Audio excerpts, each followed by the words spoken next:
Deerfield, and it's 2012 and it's October.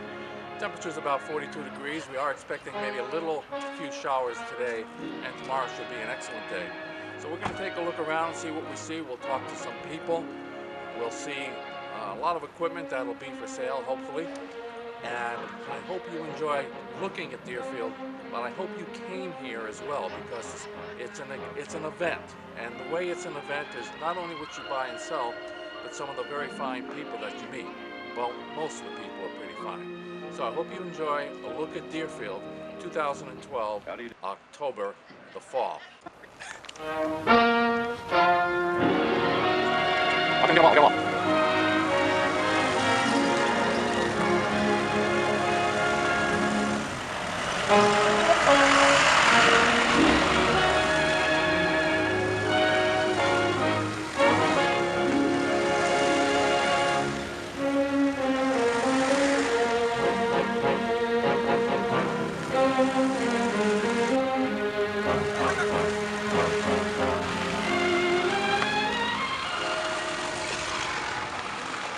Actually, don't have a call there. My name is William. And you don't have a call, so why are you here? I'm working on getting my ham license. And how long have you been working on it? About a year. Just takes time. Being in the process just takes me time to learn. I do a little bit at a time. So. And you're first in line. What time did you get here today? Oh, 4. Okay, that's not too bad. 4 o'clock. And what are you expecting to buy? Buy mainly I usually sell the old tube radios. Okay, you're a seller. I usually buy also. I usually look for the old tubes for ham radios to have those in stock. North Stokes, KC1BE. And you? Brad Barry, N1PKJ. And what time did you get here today? Got here at 5:45 a.m. And what do you expect? Are you going to stay here both days or one? Well, I usually go home overnight. I live in Pennacook. Okay. And are you selling or are you buying? Selling. And what are you selling today? Oh, all kinds of things. Antenna rotors, antennas, radios, accessories. And yourself? Buying or selling? I'm his backup. When he wants to go walk around, I cover his table. And how much does he pay you for this luxury? Well, we'll discuss that later. Yeah, what do we can squeeze out of it? Depends what the profit is. You are W1ES? Yep. And your name? Steve Wedge. And where are you from? Mebane, North Carolina, about 20 miles west of Durham. I used to live in Massachusetts, and I've been coming to this since 1983. Why are you coming from such a distance? What pulls you here? Well, it's all my friends, and it's something that I've been doing for years and years, and I had some extra time on my hands. Now, when you say all your friends, we're going to take a look at all of your friends. There seem to be quite a few of them here. Yes, sir. I am. Paulie, well, yeah. Paul. You run the whole place, correct? Well, he's in charge. He's sergeant at arms. I mean, keeps things under control. I run. My part of the project is maintaining Order. Peace. How's it been so far? It's very peaceful. Very peaceful. Compared to previous years? Every event has its own little idiosyncrasy that we deal with, but it's been wonderful.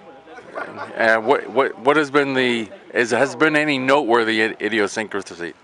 Not this time. It's been a pleasure to smooth sailing. Now, who's your friend here? This is K1DT. And you're both from Rhode Island? From Providence. Now, Rhode Island is a very small state. Yes. Does that mean that large in culture? Large in culture. Actually, it's the Isn't this cultural epicenter of southeastern New England. But it's not small state, small people. No, very large. As you know, it was the center of the of the New England Cosa Nostra.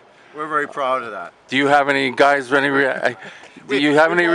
all been to Cosa Nostra training camp. Any relationship to that? we can't I didn't think. Yeah.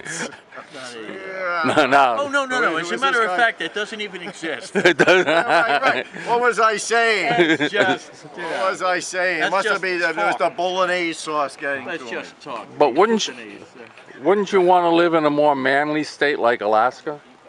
Negative. No.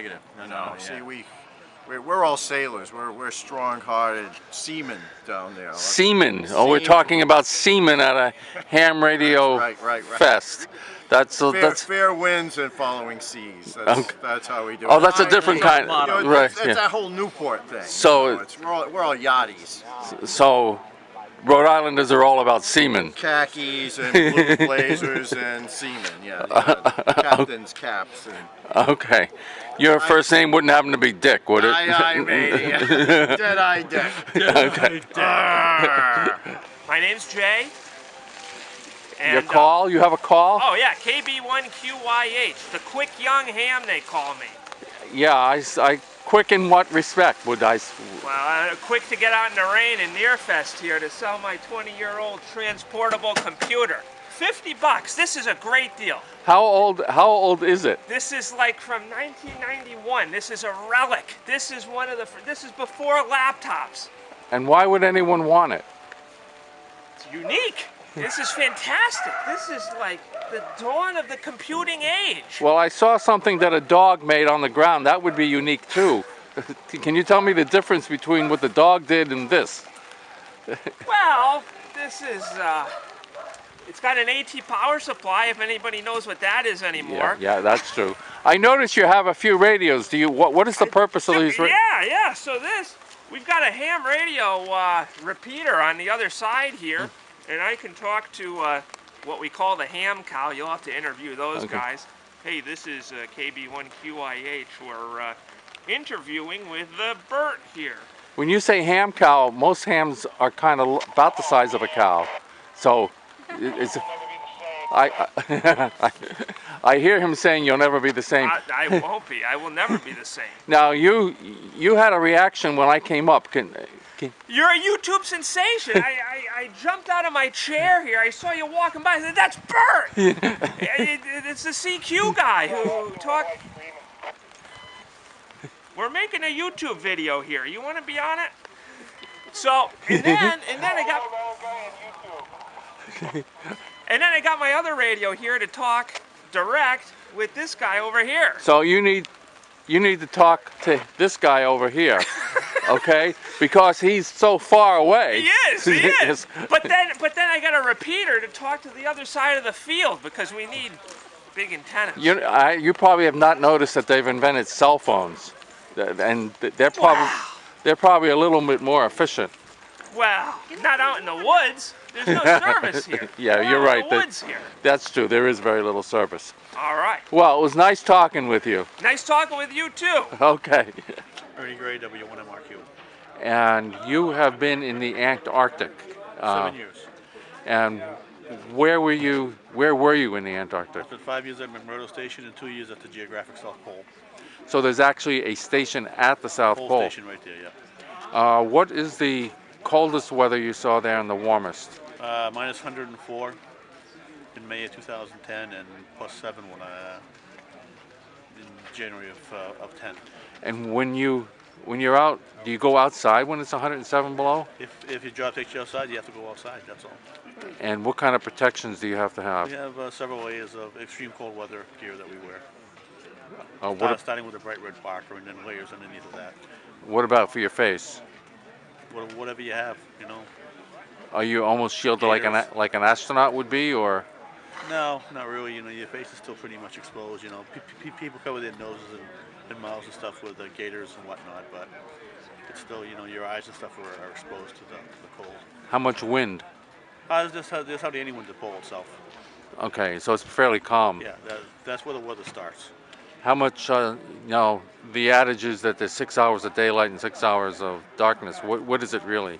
It's about 3.5 months of total darkness, complete 100% darkness. And does it get depressing when it's dark all the time? Not to me. Doesn't bother me much. Okay. Bothers some people, but not me. I'm KA1JB. Name's Joe. And you've heard of me before? I've heard of you a bunch of times. I see you on YouTube all the time. Love it. You don't want to kill me. I don't want to kill you. You know, a lot of people, I've run into people here that weren't particularly happy, but most of them are pretty You know what happy. happens? A lot of hams are stuffy and they have no sense of humor. But you do. You gotta laugh at yourself. And I do. It is. All right, nice meeting you. Nice meeting you. Okay. Thanks. N1 NQC. And can you send it? Can I send it?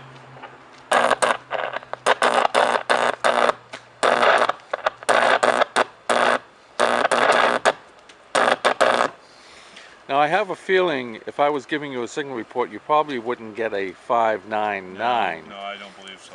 You might get a 591. So what what is this that you have here? This is a more or less a simulation of a spark gap transmitter. It's an 18,000 volt oil burner transformer. Again, it's the high voltage aspect of it is not on any antenna or ground terminals. It's just simply enclosed. And if you did put it on a antenna, how far an area around the antenna do you think you would affect? Probably 500 feet. Okay, that's not too far. I don't think it propagates very far. I don't think it's really energetic because it's not a high current gap to it.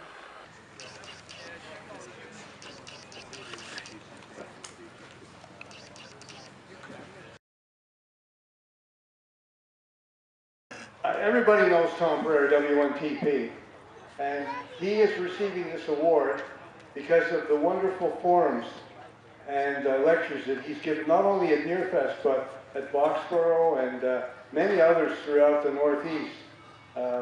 University-level quality presentations, interesting topics, and I know that most of us who have attended these, found them very, very entertaining and very, very educational. And on behalf of the amateur radio community, Tom, we want to thank you for that, for all the books, all the research, your website on telegraph keys and on Enigma machines, and just being a good friend. So thank you very much, Tom. Let's hear a round of applause for W1TP.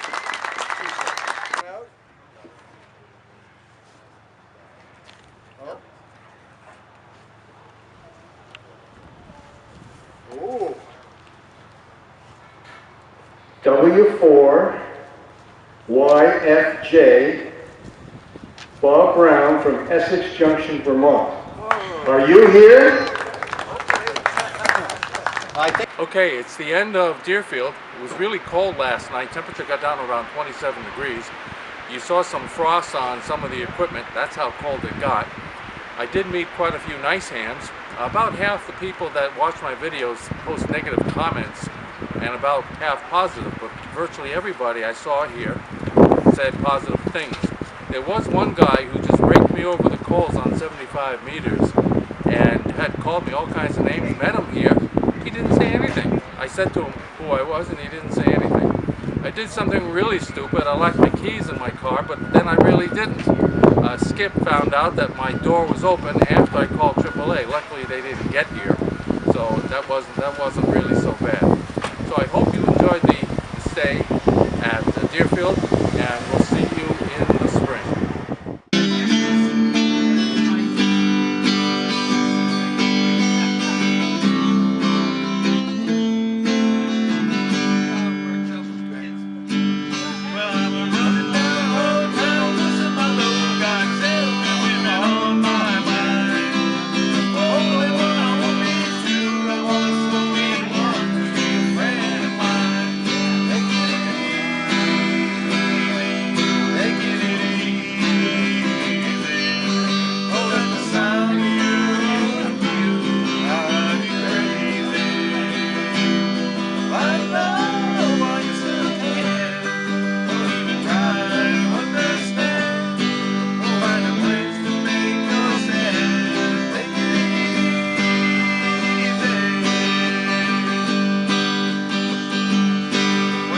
Standing